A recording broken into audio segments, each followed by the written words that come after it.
Hello there everyone and welcome back. It's time to continue on with the ranked matchmaking and we're going to be face off against Drukhari yet again, and I honestly can't for the life of me remember if I played against Hayate or not already, at least during this Season 3 run.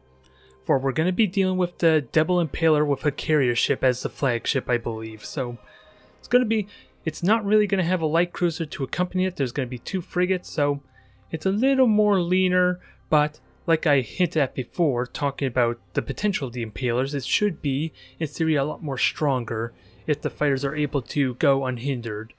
Or at least able to distract for fighters in point defense, that is. Although, the one key thing different since my last time with Drukhari is I have a hidden Wraith ship, which I don't quite know how to best get the use out of it. Well, what am I trying to say? I don't know how to get the best use out of the Wraith ship, because what I was kind of initially thinking maybe is have it to just randomly identify or randomly detect the ships if they get within close proximity to me, and maybe just use it to soak chaos in front of their battleships a little bit. Because hey, if they are using a torpedo battleships for whatever reason, they are not going to see this Wraith ship until they are almost quite literally on top of it. Outside maybe the frigate scanner pulsing, but there normally isn't a lot of incentive to do that, I want to argue. It feels like anyway when they have the convenience of spotting my entire fleet, especially if they go with tracking senses to at least increase the range of the sensor radius. So it is going to be a little bit of work in progress trying to figure this out, because I immediately determined there's at least the usual 3 battleships, and of course the single frigate there. Don't recall if there was another battleship or not though. Honestly can't for the life of me remember. Or not battleship, but another frigate. It looked like there was only the 4 ships. I want to say there was 2 frigates, but for the life of me I can't remember how the points line up. I just know a carrier ship is a lot more expensive than the Impaler type ships. Almost like 70 points roughly, I think, if not 80 points just to have the carrier ship as opposed to the convenience of Impalers. So it really eats into your points really quickly if you were to include one of them to your fleet. But deployment of the objectives is not necessarily in my favor since I only got 2 objectives, so I kind of need to push aggressively or at least make a movement towards the 3 objectives my opponent's game right away. And I need to play this very carefully because getting caught off guard, getting boarded or assaulted can be a bit of an issue. And hell, did I notice the fighters up to this point yet or not? I honestly can't remember. I am conveniently flying towards a gas cloud, so I'm going to assume I did not, because otherwise I would have recalled the fighters back. Just in case, since I was going to give this a little bit of protection. Okay, there's my first tell into the potential fighters or impalers, whatever it was that was launched. And conveniently I do have a gas cloud here to kind of just deter them, deactivate them as it were.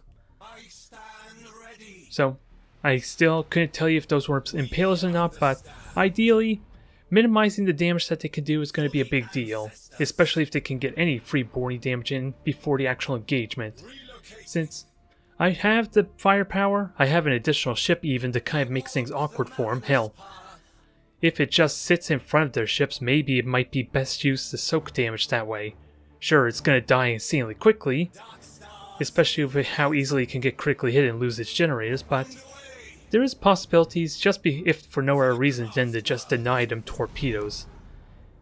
Although, like I said, these are fighters, these are not going to be torpedoes, so it is going to be a serious question on how I should be utilizing this Wraith ship, because its mobility just conveniently allows it to fly into position to kind of block these ships. And I do get the torpedo hits in as a bonus.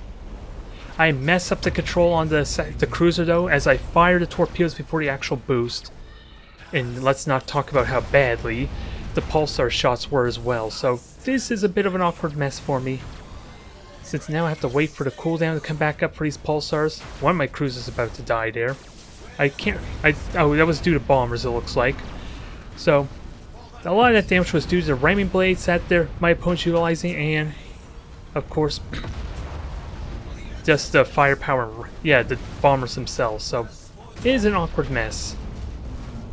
But that's what is the nature of these type of matchups when Drukhari wants to go kamikaze. Even with my abysmal control, this is still going to be tense. Since the frigates try and snipe at me, I am getting bored heavily there, and the flagship well, lost its deck glass, so this is going to be a bit of a problem if it can't do the damage necessary. So I just try and maximize what damage it can get right now, especially with the fire results. I did miss out the opportunity to launch those fighters as well, because they were to kind of give vision for me. Having the additional bomb results would be good, because the mutiny's on the cruiser, but the good news for me is the crew is actually going to be killed off completely. But any ramming attempt from this frigate could kill me. It feels like it could with 100 health to my ship and only, well, they have 200 to theirs, about, to the frigate. But thankfully I noticed that the ship is lost its crew, even though I don't see a scuttle option as weirdly as it sounds, so I am able to reactivate the ship, and this has at least the hit points to kind of secure victory here. But that ram kind of was unnecessary. If it was going to die, I could have avoided that. Because in all honesty, the game's still going, so I'm wondering what the heck was the last ship. There had to be another frigate around, which sounds weird, but my cruiser has the convenience to grab objectives quickly, but I'm going to be honest. I was not happy with this match since a lot of things messed up, a lot of things blundered. I missed the very first torpedo, which was essential. The two cruisers messed up on their pulsar shots, because if you saw it briefly, they shot the one in back as opposed to the one I want them to focus on. And it went downhill from there. Alright, match number 2, we're face off against Imperial Navy again, and this time my opponent is going to be utilizing what? An Oberon, a battleship of some kind, and like 6 lunars. Well, not 6 lunars, I think it's more like 5 cruisers, one of which is a dictator. The majority of them are lunars though, from what I can tell briefly, so I am for the life of me trying to remember. I want to say it was an Apocalypse, but that's mainly because there was another Imperial Navy match that my opponent just, well, either the internet just lost connection for them, or they just rage quit really early, so I don't know if I'm mixing the two matchups up or not. But either way, this is the one that has at least like 5 or 6 cruisers and the battleship hanging back, and this is going to be a bit of a game of attrition a little bit, since my opponent's going to be getting very aggressive, trying to push towards me. All the while they'll be trying to secure the points with their frigates and maybe the battleship as well, which is why I want to say it's an Apocalypse, since it did have the range, or at least that way it would have a reliable range to kind of support, as well as grab the objectives given the layout of how this map is. So either way, I'm going to do the usual tried and true method there, contemplating a little bit if I want the navigational shields, of course, since a lot of this is based on where they're placed at, if I can make use of them at all for the accuracy penalty of the asteroid belts, and to just conceal myself in case of heavy bombers. But it seems like a convenient upgrade to go with, though, with that all said and done. Since I could extend the range on the Phoenix, that's always a possibility too, just keep chipping them down and harassing them. But I don't know if the damage is worth it, although that sounds like a silly thing to say, since I don't know how aggressive my opponent is going to be is what I'm trying to say. And if they are super aggressive, then I don't have the convenience of firing at them with the 270-degree arc of my las cannons. That's going to be the bit of the conundrum there I'm going to have. And there's the fleet right there. So yeah, it was like 5 cruisers and then the battleship. I'm still wondering if it was 6 instead. I'm trying to count off. Yeah, it is 5 cruisers. Alright, so I don't know where the hell I'm getting like 6 cruisers, but I have seen 7 cruisers before, but that was like in previous patches, and of course they buffed up, or at least increased the price of the cruisers as they boost up the damage potential as well. So I don't even think it's possible to get 7 cruisers anymore. Outside of sacrificing frigates, that would be the exception perhaps. Either way, this is going to start out as we kind of already know. I am a bit open-minded at the possibility of Novacan's Dominators, since I don't recognize this player, and we do see at least an Emperor. Okay, so it wasn't an Apocalypse at all. Alright, that makes a little more sense for the fact that the battleship is hanging back so far behind and it's moving towards the first objective, or at least circling around the map, as oddly as it may seem. But I make good use of these gas clouds, not a big deal. And I don't honestly remember again, like I said, if this is an opponent I played against before or not, but they are coming at me full force there, and they have, what is it, the armor-piercing ammo and the short-burn torpedoes, with that said. And with that said, they're firing torpedoes right away there too, I think, I just heard. Or at least they're going to fire them at me at certain portions of this match. So I'm going to position myself. I try to prioritize the two that are not in the gas cloud, since they're a lot more convenient to get my shots on. Never mind the fact I got a nice little concave to help complement that some. First up on the list is going to be the Dictator, and I have their priority all set on the engines to keep her from chasing me. Despite the little mix up there, and what I'm going to try and do is I set my engagement priority to ramming distance or ramming range as maybe an idea to help make the pulsars a little more reliable and not deal with the situation of my ships kind of standing still when I give them an attack order. But so far it's a good start. Torpedoes are permanently gone on the Dictator, no engine critical hit alas, so still got my work cut out for me. This is going to be a little bit slow and a bit tenuous if my opponent makes good use of summary execution to kind of recharge, because they could get incredibly close to me, and since these are not Overlords, these are not Marses or anything like that, there are no las cannons for me to worry about. So in all honesty, in a lot of ways, fighting them at the prow is probably my safest position in all seriousness. Outside of maybe getting hit by the torpedoes if I don't keep them in mind. That would be the exception there.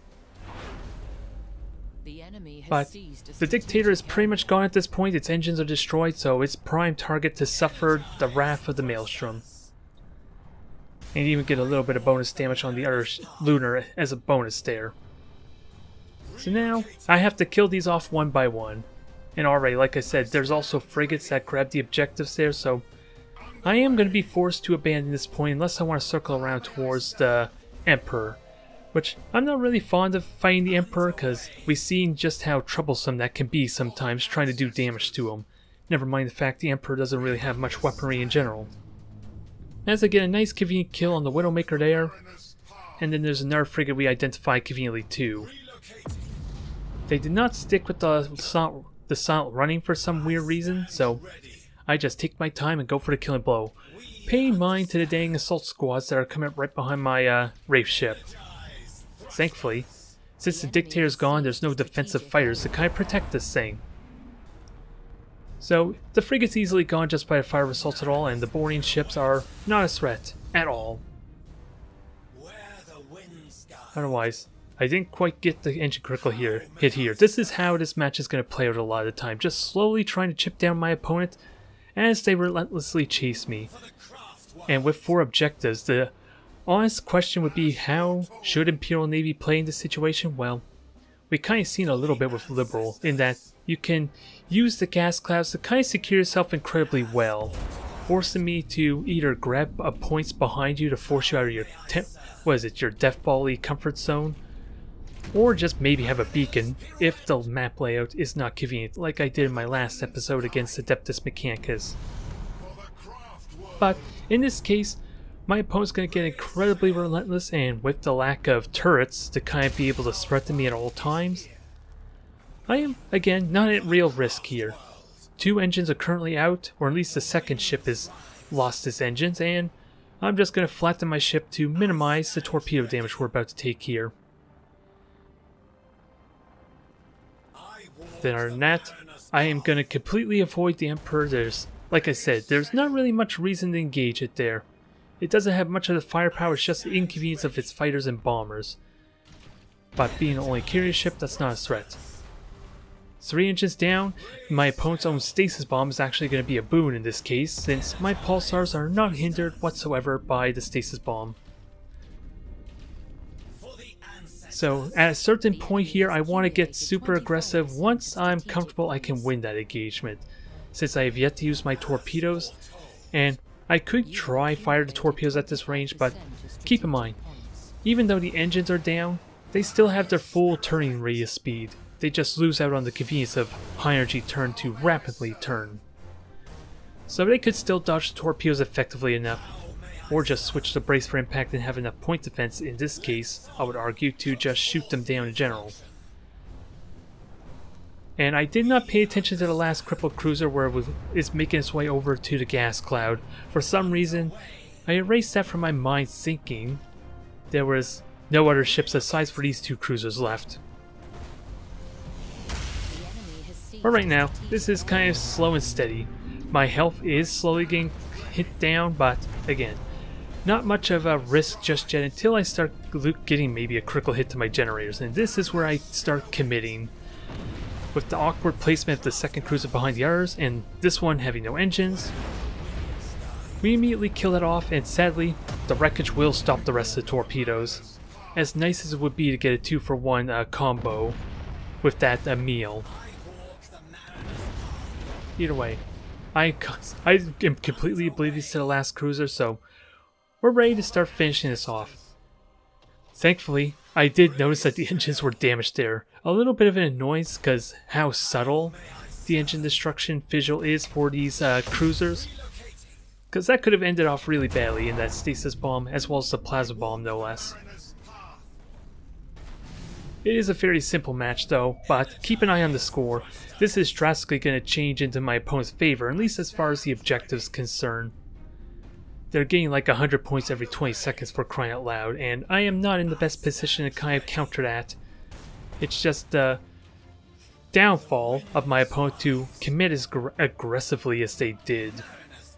Which goes back to what I was saying with Liberal there and how kiting, or at least using the gas clouds and even asteroid belts to good effect, is going to be great at making it really awkward for me to engage, especially if you need to recharge your shields too. That is a big deal as well in that part, if you're just not going to have your other ships soak damage for you with that said. But I'm going to clean this up quickly. Again, I am oblivious to that last cruiser for crying out loud, so I'm thinking that this is the last ship I need to kill for crying out loud. I don't even think, well, I actually do notice the torpedoes, but for some reason it still hasn't registered on me there's another ship. I get caught completely off guard when I send my light cruiser over to start grabbing objectives. Or maybe I'm misunderstanding it wrong. Maybe that's what it is. There's two cruisers left and there's one in the gas cloud. Maybe that's what it is, damn it. I don't know what to say. I'm completely misremembering how this match plays out, but that kind of shows a little bit the downfall of Imperial Navy if they try and chase me, and again, it's really impossible, well, it's not really impossible, but it's incredibly difficult to tell how much of my combustion gauge my opponent has spent to really know if they could have continued pursuing me, because I was getting dangerously close to the edge of the map too, which can heavily bottleneck me and restrict me quite notably too. Okay, I was wrong on that front too. There was only a single cruiser. It was when I tried sending a light cruiser out to grab objectives earlier than that. I'm all sorts of messed up. I don't know what to think of this match. Alas, it was, and at least the rankings suggest that it's a newer player, which justifies kind of what I said about the not recognizing this opponent. Alright, we got ourselves a Asuryani mirror match yet again. Once more, rather, we have an opponent I'm not quite familiar with, and if nothing else, this is a good opportunity for me to start practicing some of the theory crafting ideas that I have in mind for trying to fight an Asuryani matchup or mirror match. And like I hinted at before, I'm contemplating having the Phoenix with the extended range to help support the Wraith ship, at least assuming my opponent is going to be playing very cautiously and not bull rushing into me. It's still a question on how to best counteract that, but if I can kind of force them to use a Wraithbone shift, it goes without saying that a Maelstrom will do a good amount of damage in that exchange, since they can't really boost out of it really quickly unless they want to completely disengage. Never mind the fact that Disruption Bomb is helpful a little bit in that regard as well, but it's still a question of how to maximize my damage potential, especially when I still argue that I may be a little weaker than most of my Asuryani opponents with this Wraith ship here. I still technically have the same hit points like I hinted at before when I faced off against Void Weaver. I can't honestly remember the name off the top of my head, I don't know why, but either way, I technically still have the hit points there. It's just spread out a little bit more, so I'm not as durable if my opponent was able to fixate and focus down one ship at a time conveniently. But what my opponent's going to be doing here, it's still 4 cruisers, but it's only a single Phoenix and they have 2 frigates with them as well, interestingly enough. They're not going to have a lot of carrier ships. In fact, all the cruisers I think are bearing torpedoes. It's just the Phoenix that has the fighter bays to complement that some. So it is still an incredibly dangerous fleet. It's just the interest that the 2 frigates have in this matchup, because sure, they would arguably be a lot better trying to spot a hit in opponents there, never mind the fact that they're good for vision overall, but they don't really have the firepower to justify the points, never mind how fragile they are as well. Either way, I noticed right away that the frigates, and this kind of justifies what I was talking about it being a newer opponent, since they only just now are silent running and probably not aware of the fact they can put their stances in on the deployment zone. But this is still going to be a dangerous matchup just because the torpedoes can easily screw me over if I get complacent or am not aware of the fact that my opponent's utilizing torpedoes. Since I honestly don't know what to expect of this fleet when I realize those are 2 frigates, for crying out loud. That's 140-ish points right away there, which I guess just balances out for basically the light cruiser that I currently have, since it's relatively close to the same point cost if I were to be serious. But at least my Wraith ship has more durability and definitely a lot more firepower, even if the torpedoes are like just one-shot charges. Let's not even talk about the pulsars, but pulsars here are drastically limited in their use just because of the hull field potential. But I noticed the fighters. Let's see. I'm just wondering, did I notice fighters at all or not? Oh, I heard the scanner pulse, and this is going to reveal the frigates for me. Sadly, I am way too far out of reach to kind of kill them off. That's kind of what I was hoping for. But it's a nice little benefit of using these fighters and kind of boomeranging them back and forth. Especially if I get any kind of tell where those frigates might be. They may think they're safe with their solid running, but I know better. And we've seen it multiple times already. They think they can boost, reveal their frigates, and think I'm not going to punish them for that. They got another thing coming. And in this case, this disruption bomb was meant entirely to force my opponent to turn around. Just because, my Wraith ship and formation, as well as the gas cloud is not convenient. But this is something I was a little bit unprepared for. I'm going to disengage here, but I burnt my pulsars on the frigate. And this was a perfect engagement for me because, of course, the disruption bomb did the damage it needed to in all seriousness. So I'm still very uncomfortable with how this is playing out. And apparently my opponent has all las cans as well. For some reason I wasn't sure of that fact. But I am sort of getting out of their range because I'm flying away from them too, which helps a little bit. But the Maelstrom easily makes up for the fact that I didn't get the attack run I liked. And with their hull field still down, this is going to be a close range fire fest. And thank God that Wraith Bone Shift was available at the last moment.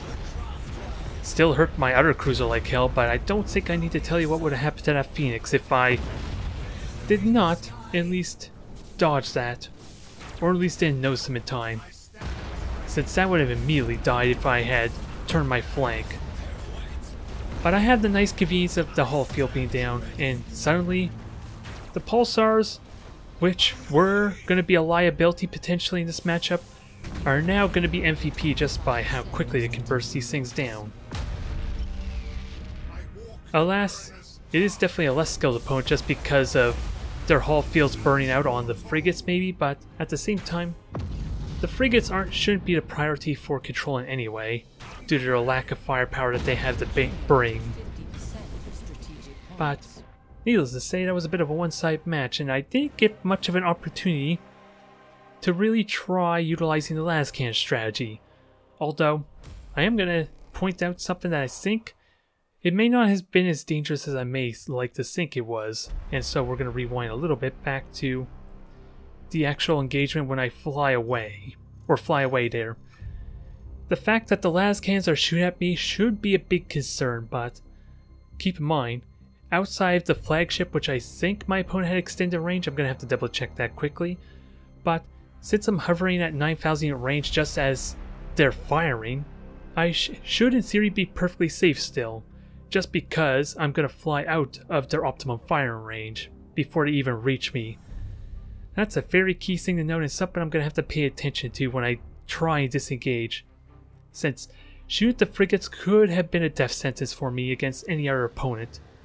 I like to feel like anyway, because that's a lot of wasted firepower, even if I were to kill off, well, I did technically kill off the frigate, but still. You understand my point there too. If I were to commit to that close range engagement, I would have had no pulsars to help seal the deal or get any critical hits, especially on that disruption overcharge we got as well, good god. That was like the perfect opportunity and was foiled by a single frigate, despite how much I may mock their usefulness for Asuryani. But let's go back quickly to what their skills were. I'm pretty certain they had extended range. It's hard to say there. I think that's the spear crystal lenses actually, and not disrupt the extended range. So actually, I was perfectly safe in all fronts, almost. Almost. The big scary thing is probably the fact that they had the King Crude batteries. If I was flying away there and they were shooting at me all that time, I'm basically helping them get that much more firepower when I eventually do turn around, unless I can effectively get out of their range. So maybe I could count myself a little bit lucky there, because those batteries could have sucked. Alright, fourth match of the episode, and we're gonna have ourselves a good one here, I feel like. For we're facing off in a rematch against Terror, and they are not utilizing their 5 cruiser fleet this time. Hell, this is gonna be actually the fleet that I lost against earlier during my first few episodes as Asuryani. We are gonna be facing off against this triple battleship type of fleet. And I don't need to tell you the problems that battleships can have for me there, with the sheer amount of hit points that they have on their shields, on top of their just being difficult to critically hit. There are all sorts of problems I'm going to have against this fleet, but it is going to be a much more tense match than at least the last few have seemed to be, with the exception against Hayate, but I'm still bitter about that one since I don't think I performed my fleet immaculately enough to at least warrant it. It was just close because I played it poorly as opposed to actually doing that properly. I feel like anyway, since I gave enough reasons about how I think maybe Drukhari should play as opposed to going kamikaze route, especially if they're relying on impalers, but this is not the match against Drukhari. This is against the triple Ark Mechanicus and what is it, 5 or 6 frigates? Well, I was mocking about the potential of hunting down frigates before in my last match, didn't I? So what better way to rub it in my face than to have so many frigates I don't know how to kill them all at once. Unless they want to stand still for a maelstrom, that might be the exception, or hell, maybe I could just drop a stasis bomb, that's an idea as well. Trap them all in the stasis bomb and then maelstrom them. Then we'll see who has the last laugh, but either way, it's like I said, there's a lot of frigates here, and how do you know, or how do I know there's so many frigates? Well, it's self-explanatory now, isn't it? They are all revealing themselves in a nice little clump, making my life a little bit easier to at least snipe 1 or 2 of them down at a time. And again, Terror is going to be utilizing Disruption Overcharge, so this is definitely going to be a difficult fight, just on their durability, mixed with me suffering heavy repercussions from the attrition game, especially since I want, well, excuse me there, I want to grab the 3 objectives on the left, but if I push for the 3rd point, there's really not really any spots for me to kind of secure myself and hide myself. Never mind, we're dealing with again 5 frigates that are going to make it their business to make sure I can't hide myself at all.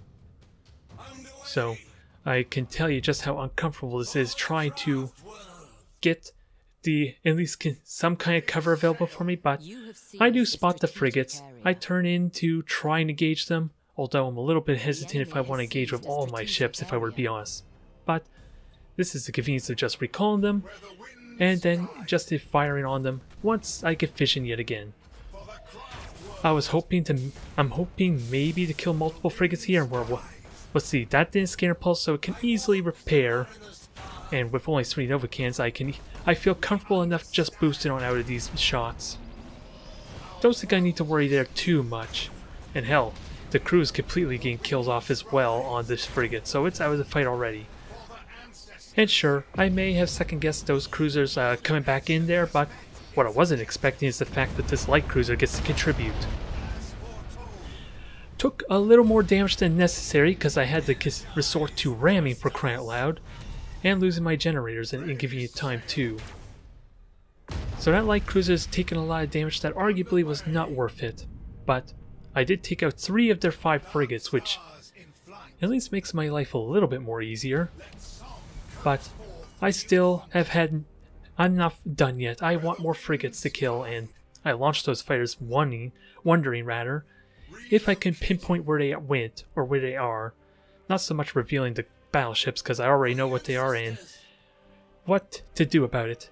I'm not really privy to which one's the flagship is the only thing at this point, so the idea of that fighter that I sent towards the battleships was to ideally spot the frigates, and I'm left wanting, but it's still a very good start potentially for me, as I conceal my ships, try and minimize the lance damage I'm going to be taking here, and of course it allows me an opportunity to recharge my hull field. But again, this is a very awkward position for me as well, since I don't really have the best concealment, and outside of going directly northward, I could backtrack a little bit, but I feel like that may not be as advantageous for me since I'm kind of forfeiting the points to my opponent if I go down as opposed to my current path. At least then my opponent will maybe be willing to follow me. Hard to honestly say. Either way, I ultimately commit the light cruiser to grab at objectives behind their back in case this drags out. I'm not oblivious that I'm not likely to kill these quickly, even if they are only 3 battleships as opposed to 4 that is possible, at least with Imperial Navy and other factions. So I'm going to try and get what damage I can. I do honestly question if I should prioritize the generators, since after all, my spear crystal lenses are going to be amazing here, it goes without saying, since I don't have to worry about them ramming me as easily as opposed to cruisers. So I can freely fire at them constantly, and those shields in theory will never recharge, but generator critical hits are never pleasant. And I think I repaired this, but again, this is a little bit the conundrum that I'm going to have as when the last time I played against the Adeptus Mechanicus. When they do get disrupted or destroyed, I'm not really going to have them regenerate anytime soon, is a bit of the problem. So what better way to seal the deal is just fire these torpedoes on this cursed thing. It didn't do nearly as much damage as it could have, but still, 2/3 of its health is still an amazing amount of damage. I don't know why I'm complaining in all seriousness. It feels like it should have done a little bit more, but maybe that's because I didn't get the critical hits. So far, this is a very promising start, but with 2 of my generators down, and we'll pay no mind to the fact I hit the menu button there, but 2 generators are kind of negated. I'm going to take a lot of damage quickly if my opponent focuses on these cruisers, so this could still go anybody's game, anyway, rather. Especially since I'm trying to remember which one has the generators damaged and which one's destroyed. I'm pretty certain, yeah, the bottom one, it's just constantly getting hit, so it never had an opportunity to recharge. And this other one I think is currently damaged on the right. I'm having a hard time remembering. Oh no, it looks like it was just the convenience of disruption overcharge keeping me from recharging, it looks like. So in all seriousness, I should just do a hard disengage with those 2 cruisers, or at least have my other ships kind of soak the hits for me. Because as you can see, they are dying dramatically faster than my Phoenix and the other cruiser. But that could very easily because my opponent is focusing on them too, that might be why, but still. You've seen just how resilient my ships can be with the hull field charged up, so this is something I'm going to have to get used to for dealing with no hull field for a long period of time. But we got the mutiny there. Sadly, no destruction on or damage on the deck, so I'm not going to be able to force it to retreat. Never mind, the flagship's still available for a possible rally anyway. But it has no crew left, so in theory I could just kill off the crew with a lightning strike, or in this case I'm just going to let it burn to death.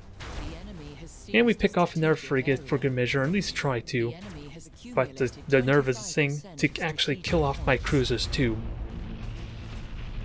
So in theory, I should be in really good shape still, but keep in mind, this still has 800 shields and I honestly don't have the firepower to burst that down with the 2 cruisers. So I ultimately recalled the light cruiser over, since it has been avoiding this fight for a while.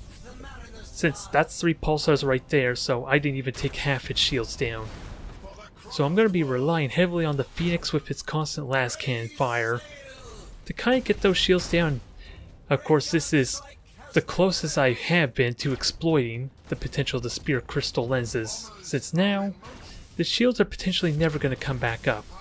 Unless the generators die immediately, then I won't have to feel as bad about this engagement, maybe.